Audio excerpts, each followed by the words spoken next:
So I upgraded my tank. See that there? Auto top off. Mm-hmm. And I'm gonna be honest, it wasn't really high on my list of priorities, but we had some issues with plumbing in the house, and so we had to go stay at a hotel for like 3 or 4 days, and I had to keep running back. It was like 6 miles back and forth just to put water in my tank, and that shot this auto top off way to the top of my list. Um, so as soon as I got a little extra money, I got one. Maybe like a week later. It's a AutoAqua Smart ATO, and it's run by laser, not by a flow valve, and I love it. The only thing that I don't like about it is I do not like how bright the light is at night.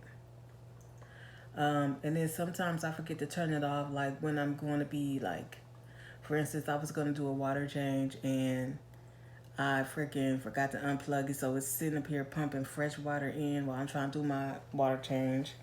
And I also don't like that. What else don't I like about it?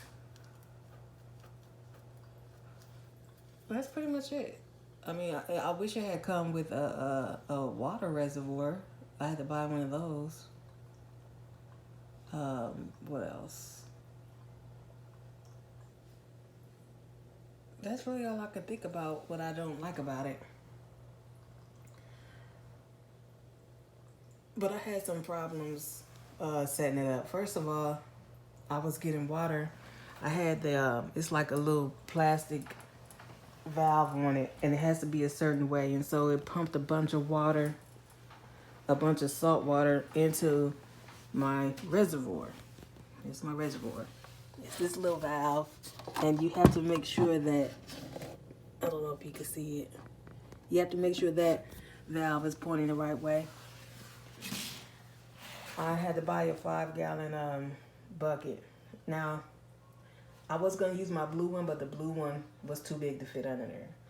And the 5-gallon buckets I have do fit up under there, the Lowe's buckets, but I only have 3, and I use one for RO water, another one for salt water, and then I have one that I keep empty for water changes. So I had to go get me another bucket. When I got this one,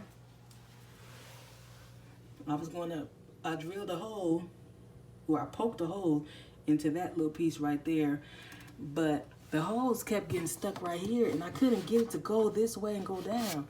So then I had to go through the big part. The problem with that is my damn arm is too fat to fit down in the hole. Right? Not only that, I couldn't find a way to close the top. So that sucks. So you have to put a pump down in there. I don't know if you can see it. I don't even feel like unplugging it.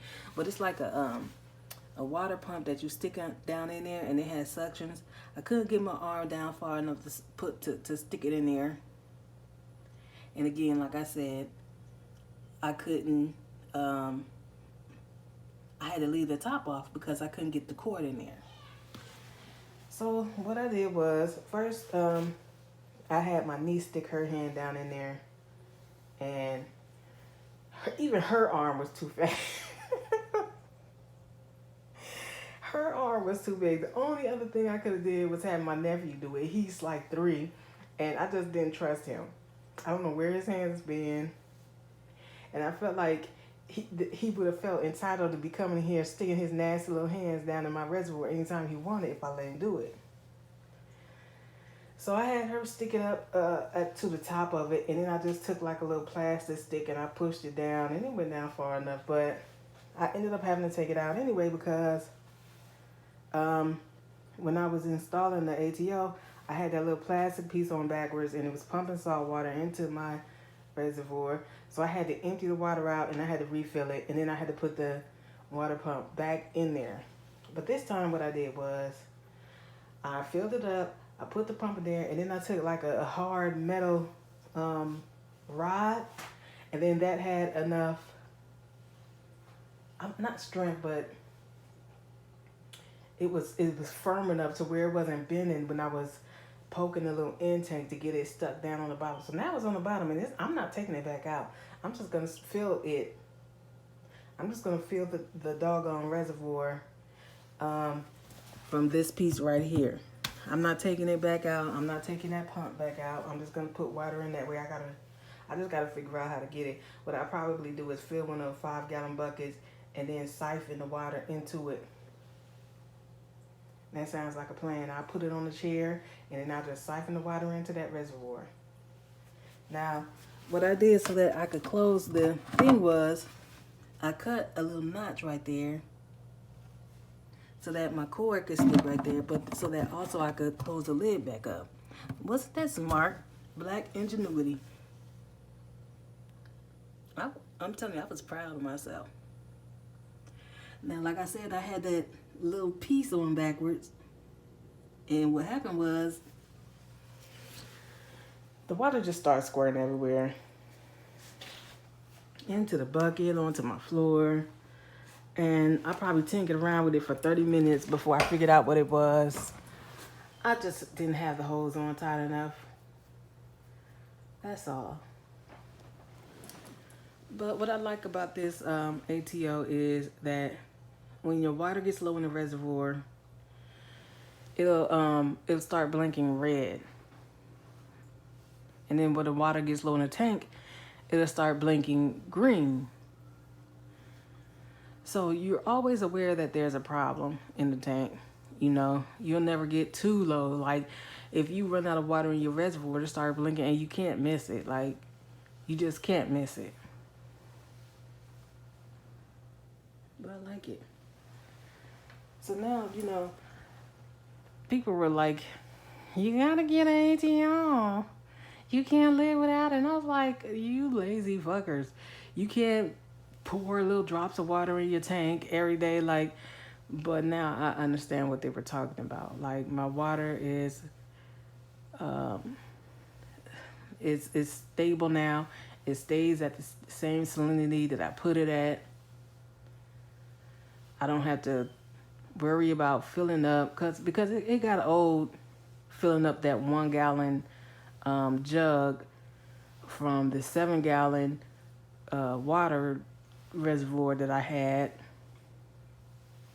It just got old. It just got old, and it got old very quickly. So, but also, I'm gonna show you what else I had to do. Because, all right, the piece that hangs on right here, that piece right there, hold on, let me see that piece right there, that black piece. Well, my tank has a little ledge.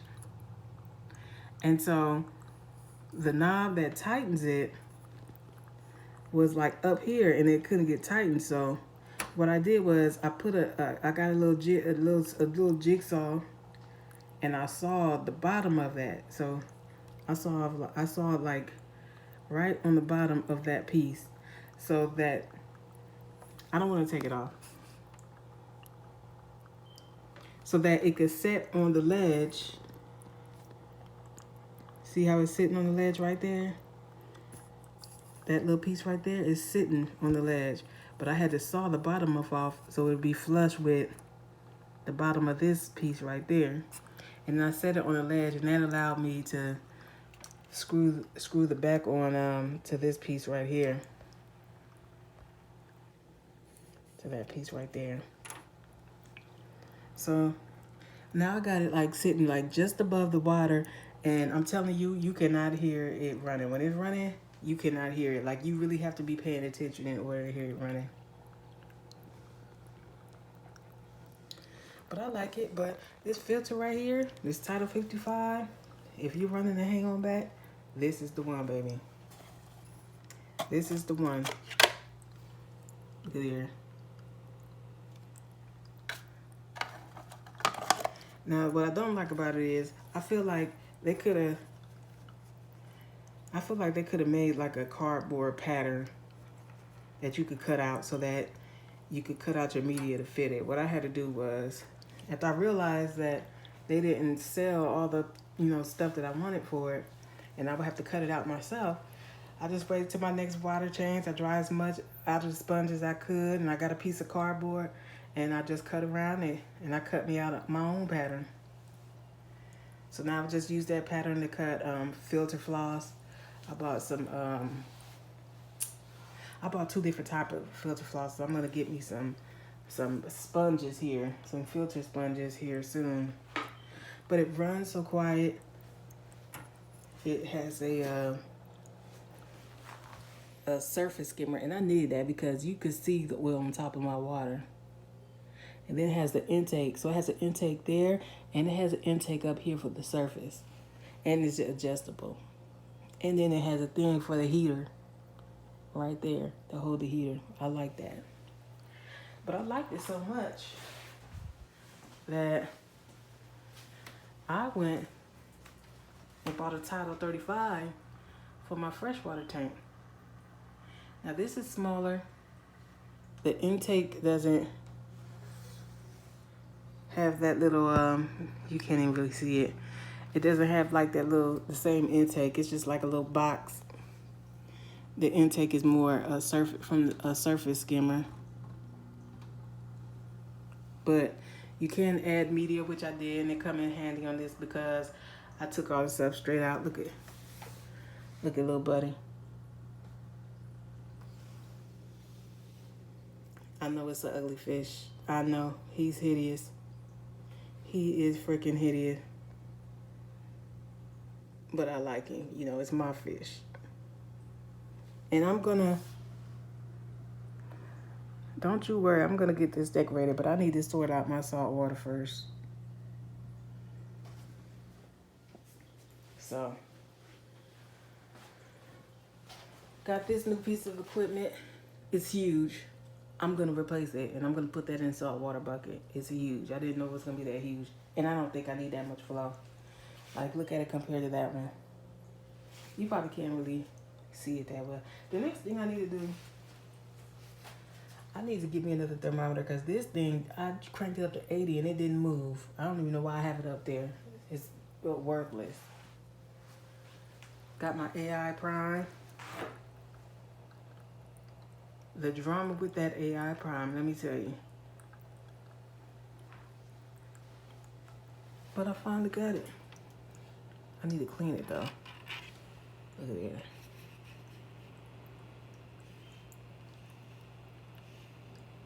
Maybe I need to quit doing that and get some tape and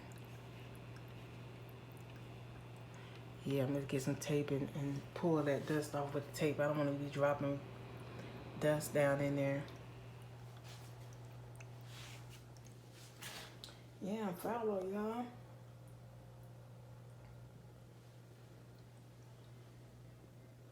Ain't even been a week. I wish I could show y'all my cleaner shrimp and my emerald crab. I think I got a video of them on some older videos. I'm sure I do.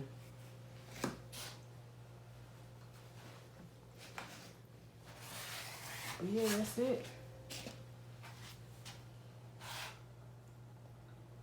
That's it.